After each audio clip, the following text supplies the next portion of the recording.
हो, रो क्यों रही हो? माँ, हमारे घर में किसी चीज की कमी नहीं है। बेशक ये इतना नहीं कमाते पर फिर भी हम खुश हैं। बस मुझे एक ही चीज का दुख है। मैं भी चाहती हूँ कि दूसरों की तरह मेरा भी एक बच्चा हो।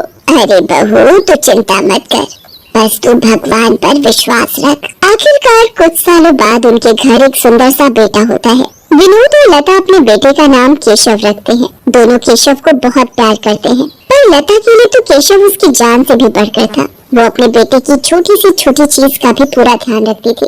सुबह से लेकर रात तक लता बस केशव की देखभाल में ही लगी रहती थी। केशव को एक खरोच भी आ जाए तो लता की जान निकल जाती थी। बस सब कुछ अच्छा चल रहा था, पर एक दिन लता जब केशव के साथ खेल रही थी तब अचानक केशव बेहोश होकर जमीन पर गिर जाता है और उसकी नाक से खून भी आने लगता है।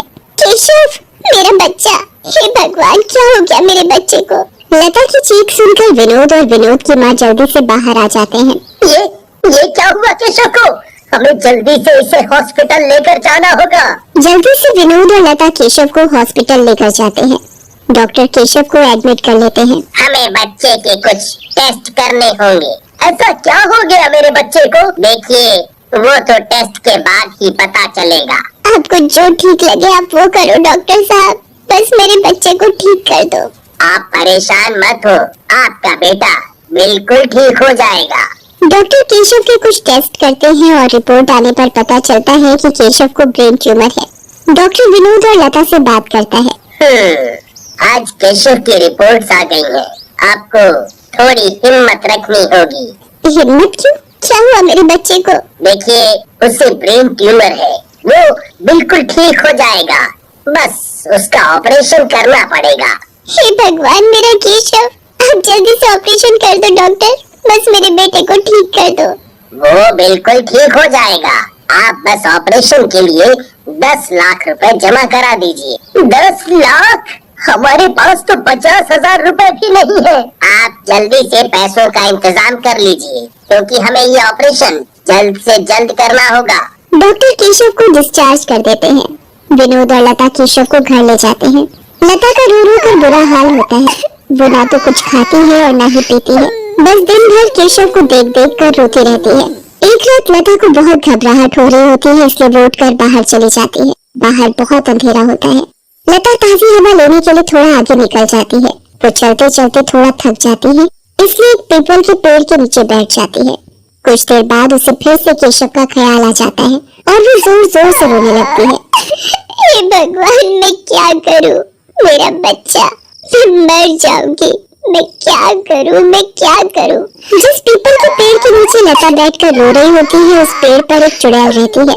वो चुड़ैल पीपल के पेड़ पर बैठी लता को रोते देखती रहती है। ये औरत क्यों पागलों की तरह रो रही है और मुझे परेशान कर रही है? लगता है इसे अपनी जान प्यारी नहीं है। लता का रोना अभी भी बंद नहीं होता और चुड़ैल गुस्से में लाल पेड़ से नीचे उतर आती है और लता के सामने आ खड़ी होती है। चुड़ैल, तू क्यों पागलों की तरह यहाँ बैठकर घंटे भर से रोई जा रही है? लगता है तुझे अपनी जान बिल्कुल प्यारी नहीं है। सच कहा, मुझे अपनी जान प्यारी नहीं है। मुझे तो अपने बच्चे की जान प्यारी है। मेरा बच्चा, मेरा केशु। क्या हुआ तेरे बच्चे को? उसके दिमाग में कोई दिक्कत है। उसका बहुत बड़ा ऑपरेशन होना है, जिसके लिए हमें 10 लाख रुपए की जरूरत है। हम तो गरीब लोग हैं, कहाँ से लाएंगे इतने पैसे? डॉक्टर ने बोला है अगर उसका जल्दी ऑपरेशन नहीं हुआ तो। चुड़ैल को लता की दुख भरी कहानी सुनकर उस पर बहुत तरस आने लगता है। मेरी भी एक छोटी सी बेटी थी और उसकी एक्सीडेंट में मौत हो गई थी। मैं उसके बिना रह ही नहीं पाई और अपनी जान दे दी। आज मुझे तेरी कहानी सुनकर अपनी बेटी की याद आ गई। मैं चाहती हूँ कि बस तेरे बेटे के साथ कुछ भी गलत ना हो। तू चिंता मत कर, वो बिल्कुल ठीक हो जाएगा। पर बिना पैसे ऐसे कैसे मुमकिन है? तू पैसे की बिल्कुल चिंता मत कर। तू बस घर जा और अपने बेटे का ध्यान रख और ठीक 1 महीने बाद मुझे इसी जगह पर दोबारा मिलना। मैं तुम्हारी सारी परेशानी दूर कर दूंगी। लता को समझ नहीं आता कि वो एक चुड़ैल पर कैसे भरोसा करे, पर उसके पास कोई और चारा भी नहीं होता। वो बस अपने घर जाती है और जाकर सो जाती है। इधर चुड़ैल रात भर सुबह होने का इंतजार करती रहती है और जैसे ही सुबह होती है वो जादू से एक गरीब औरत में बदल जाती है जिसके कपड़े फटे हुए होते हैं। उसके बाद वो रेलवे स्टेशन पर जाकर भीख मांगने लगती है। मुझे पैसों की बहुत जरूरत है। एक बच्चे के इलाज के लिए पैसे चाहिए। कोई मुझे पैसे दे दो। बहन जी कुछ पैसे दे दो। नहीं नहीं, मेरे पास कोई पैसे नहीं है। चुड़ैल एक एक करके सबके पास जाकर पैसे मांगती है। वो लोगों के आगे हाथ फैलाती है पर उसे कोई पैसे नहीं देता। अरे भाई साहब कोई तो मुझे पैसे दे दो। मुझे सच में पैसों की बहुत जरूरत है। एक बच्चे के इलाज के लिए मुझे पैसों की बहुत जरूरत है। अगर पैसों का इंतजाम नहीं हुआ तो वो बच्चा बिना इलाज के मर जाएगा। ऐसी बहुत कहानियाँ सुनी है मैंने। कोई जरूरत नहीं है तुझे पैसों की। चल चल निकल यहाँ से। चुड़ैल थक हार कर वहीं रेलवे स्टेशन के एक कोने में जाकर बैठ जाती है। मेरी तो किसी ने भी मदद नहीं की। झूठ बोलकर भीख मांगने वाले भिखारियों की वजह से आज लोग मेरे सच पर भी यकीन नहीं कर रहे। अब मैं क्या करूं? चुड़ैल वहाँ बैठकर बस उस बच्चे की मदद के बारे में सोचती रहती है। फिर वो सोचते सोचते एक गाना गुनगुनाने लगती है।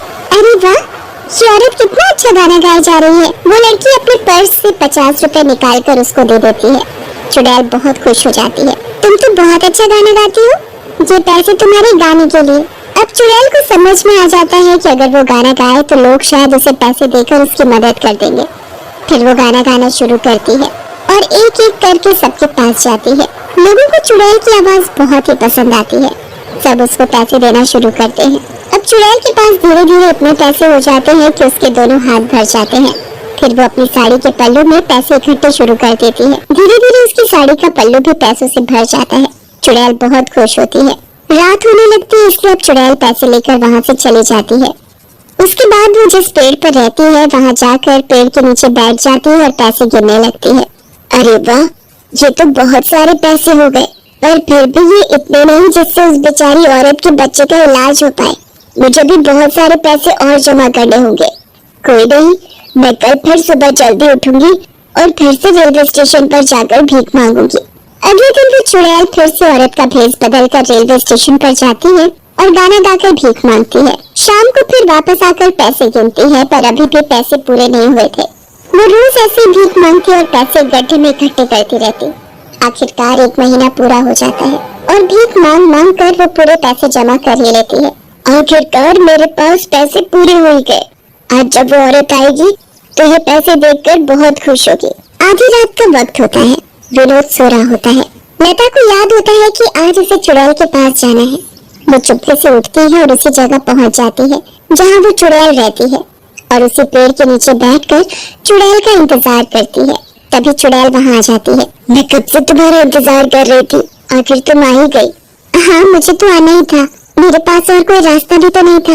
अब बस तुम ही मेरी आखिरी उम्मीद हो जो मेरे बच्चे को बचा सकती हो। चुड़ैल उसे गड्ढे से निकालकर सारे पैसे दे देती है। ये तुम इतने सारे पैसे कहाँ से लाई? मैं रेलवे स्टेशन पर गाना गाती थी तो लोग मुझे ये पैसे दे देते थे। चलो अब तुम जल्दी से जाओ और अपने बच्चे का इलाज करवाओ। तुम्हारा बहुत बहुत धन्यवाद। मैं तुम्हारा ये एहसान कभी नहीं भूल पाऊंगी।